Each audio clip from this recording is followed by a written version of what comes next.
Dear parishioners and Marian devotees, we are now in the month of June, the 6th month of the year.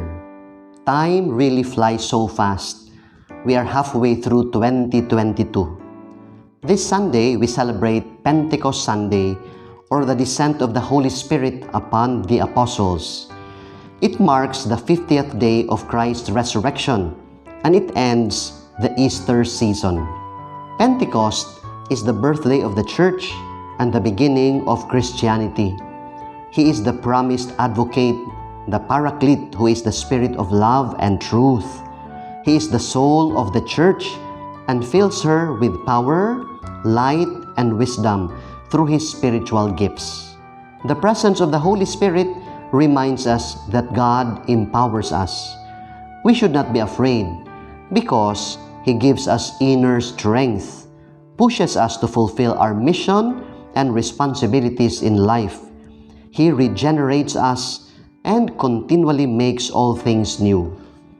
Let me introduce to you Brother Barnard Alfred.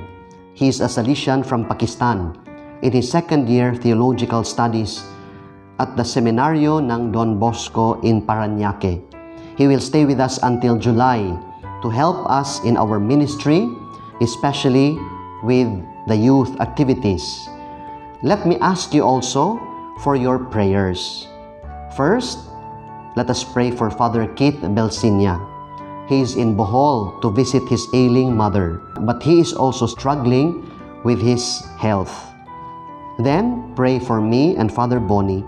We will join the first batch of the annual retreat from June 5 to 11. Pray that we will have a greater love for Jesus and our ministry.